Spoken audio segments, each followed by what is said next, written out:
Dari saya, syukran, jazakallahu khair atas jawabannya. Fastabiqul khairat. Assalamualaikum warahmatullahi wabarakatuh.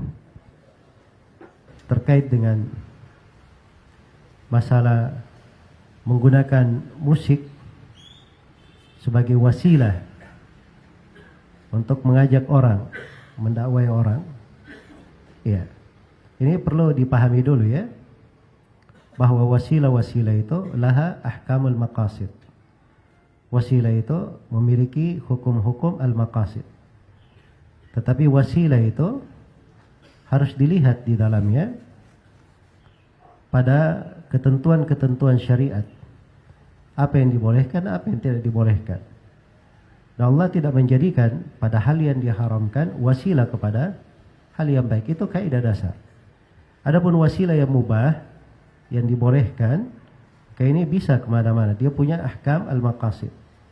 Wasilah yang dibolehkan kadang bisa menjadi sunnah, bahkan bisa menjadi wajib. Ya. Kalau dipakai kepada hal yang makruh bisa menjadi makruh, kadang bisa menjadi haram. Tapi kalau hal tersebut dasarnya adalah haram, maka yang haram itu tidak dijadikan wasilah. Ya, karena itu di dalam berdakwah dikatakan ud'u ila sabili rabbika bil hikmah wal mau'izatil hasanah wajadilhum billati hi ahsan. Berdakwalah engkau jalan Rabbmu dengan hikmah dan mau'izah yang baik, dan berjidallah dengan hal yang terbaiknya. Dan Allah Subhanahu wa taala berfirman kepada nabinya, "Qul hadhihi sabili ad'u ila Allah ala basiratin ana wa man ittaba'ani." Katakanlah ini adalah jalanku. Saya berdakwah kepada Allah ala basirah, di atas petunjuk, saya dan orang-orang yang mengikutiku. Ya, kalau dia pengikut Nabi di dalam berdakwah, dia mengikuti petunjuk Nabi di atas basirah. Nah, itu baru orang yang berdakwah namanya, mengajak kepada agama. Kemudian dakwanya itu ilallah, kepada Allah, bukan untuk mendapatkan pendukung saya, untuk orang-orang mengikutinya, atau mau dikatakan ini orang bijaksana. Ya, ini bagus, moderat. Jelas ya, sekarang ini yang dikatakan bijaksana dan moderat itu, yang penting dia bisa ringankan hal-hal yang diharamkan, dia mudahkan orang dalam maksiat, nah itu bijaksana, moderat. Dan ini tidak benar ya, dalam hal yang seperti ini. Kemudian yang kedua, kadang ada perkara-perkara menjadi sebab seseorang itu berpindah di dalam sebuah kebaikan. Ya, di dalam sebuah kebaikan. Tapi bukan artinya perkara-perkara ini dibolehkan di dalam syariat. Dibolehkan di dalam syariat.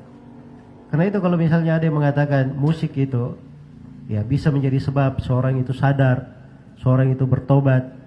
Ya, dia tadinya malah non muslim menjadi seorang muslim, masuk Islam dengan musik tersebut, ya, maka ini mungkin dijadikan sebagai sebab oleh Allah Subhanahu wa taala, tapi bukan artinya itu dibenarkan di dalam agama.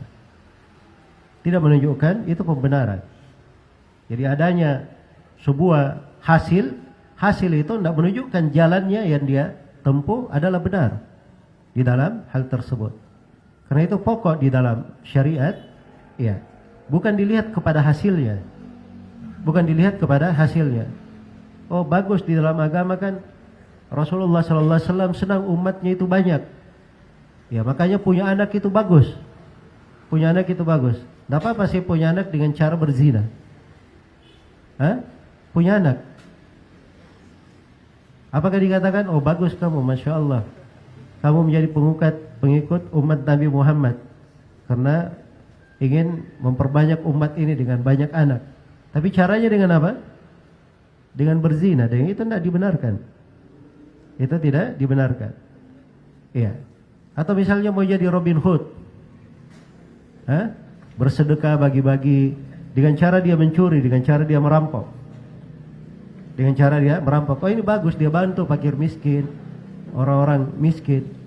Iya. Jelas ya? Akhirnya kalau masuk di dalam hal itu, dia akan menjatuhkan manusia di dalam hal-hal yang diharamkan. masuk ke dalam hal-hal yang diharamkan. Karena itulah adanya hasil, ya, itu belum tentu menunjukkan jalan menuju ke hasil itu benar. Jalan menuju ke hasil itu benar. Dan sesuatu itu kadang ada hasilnya tertentu, itu Allah Subhanahu wa taala mengendakinya. Bukan artinya dalam syariat dibolehkan hal tersebut. Karena itu dari kelemahan dan kedengkalan di dalam agama dan berpikir, kalau dia cuma berpikir bagaimana dia menempuh hasil dan dia menghalalkan segala cara ke sana. Itu kaidahnya orang Yahudi. Al-ghayatu tubarrirul wasilah. Tujuan atau yang mau dicapai itu membolehkan segala wasilah, segala cara. Membolehkan segala cara. Adapun umat Islam tidak seperti itu. Umat Islam ini diperintah berdakwah di atas jalan Nabi, ada tuntunan Allah, ada syariat Allah di dalam hal tersebut. Ya. Karena itu orang-orang yang berdakwah dengan jalan yang keliru ini, walaupun misalnya sana masuk Islam, sana berubah, tadinya misalnya tidak sholat kemudian menjadi sholat, dia tidak dapat pahala di situ. Karena caranya apa? Cara berdakwahnya tidak benar. Adapun hidayah, Allah memberi hidayah kepada siapa yang dia kehendaki. Iya. Karena itu di dalam hadis Rasulullah sallallahu alaihi wasallam bersabda, "Innallaha la yansuru hadzal din birrajulil fajir." Sungguhnya Allah akan menolong agama ini dengan seorang lelaki yang fajir. Dengan lelaki yang fajir. Kadang dia menjadi sebab agama ditolong, tapi dia seorang yang fajir. Seorang yang fajir. Ya, tidak menunjukkan bahwa apa yang dia lakukan itu benar, tapi terjadi, ada hasilnya, agama itu tertolong dengan dia di dalam hal tersebut. Baik, karena itu yang perlu diingat oleh setiap muslim dan muslimah adalah mencocoki perintah Allah Subhanahu wa taala. Itu pokok yang diinginkan. Iya. Sebab agama atau amalan hanya diterima dengan dua syarat itu. Dia ikhlas kepada Allah Subhanahu wa taala dan mencocoki sunnah Rasulullah sallallahu alaihi wasallam. Kapan tidak mencocoki sunnah Nabi, ya, atau dia menyelisihi Nabi dalam hal tersebut, musyrik itu diharamkan oleh Rasulullah sallallahu alaihi wasallam. Diharamkan oleh Allah Subhanahu wa taala di dalam Al-Qur'an. Ya, kalau dia menyelisih perintah Allah dan perintah Rasulnya, itu tidak dikatakan sebagai amalan yang salih. Itu adalah amalan yang tidak salih dan amalan yang tidak diterima. Adapun berhasil ini dan seterusnya, saya sudah terangkan. Kadang ada hasil, belum tentu hasil itu terjadi disebabkan karena caranya. Karena cara itu tidak mesti benar. Semoga Allah Subhanahu wa taala memberi taufik kepada semuanya.